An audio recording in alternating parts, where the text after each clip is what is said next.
Hello, Chris Piehota with you.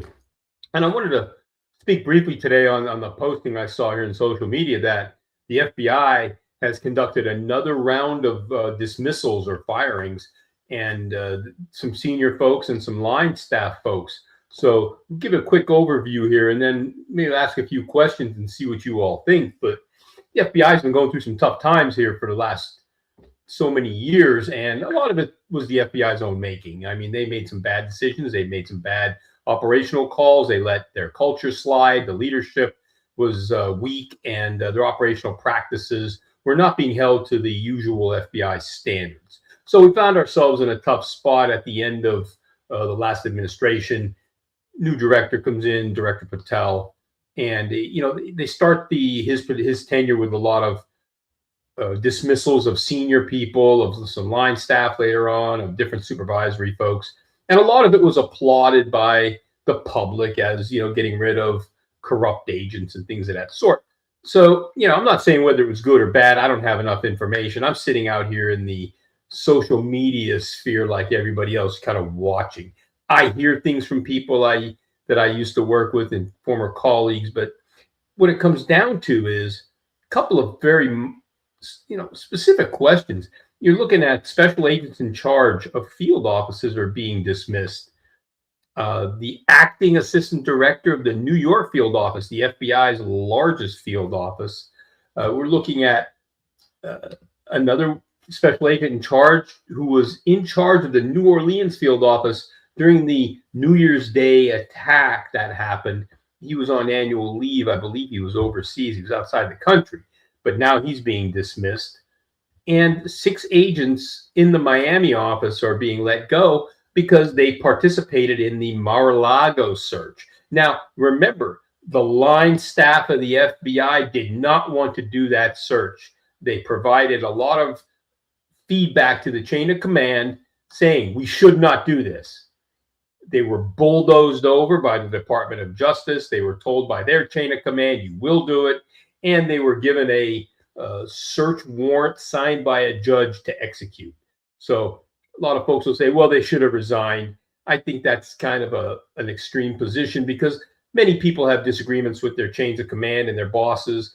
They don't resign day to day. So I don't know where we would go on that.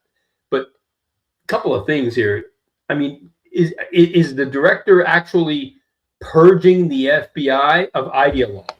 Is he showing them the door because they showed that they were no longer objective investigators, that they were using their personal ideological positions or political views to sway their operations for the FBI? Don't know. Are we getting rid of bad agents?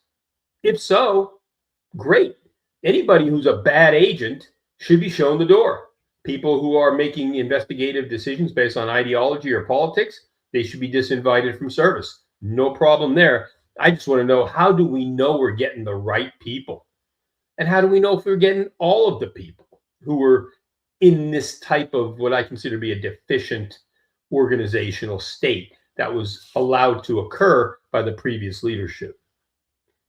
By letting a lot of these folks go, the senior people and some of the line staff, we're losing experience, capability, and capacity as the FBI moves into a more, I would say, complex and evolving threat environment. So I'm just wondering if we're looking at the drain of capability, capacity, if we're looking at the experiential drain, is it a good trade-off in all instances? Not sure if just maybe punishment, demotion, maybe reprimand for previous activities. I don't know if that'd be the better option. A lot of people think these firings are politically driven. I don't know if that's the case or not. I don't know if there are politics involved in making the termination decisions versus politics that may have been involved in conducting investigations previously.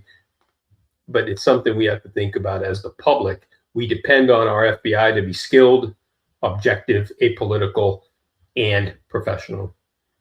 Last thing, are we getting a better FBI through these dismissals?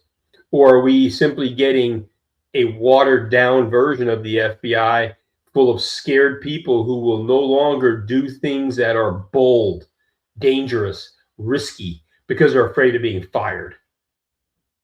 Hard to tell. You decide. Let me know what you think on this. I mean, I have some personal opinions, but I want to hear what you think, because we all, as the public, depend on our FBI to keep us safe from national security threats and evolving crime problems. Love to hear your thoughts. Thanks.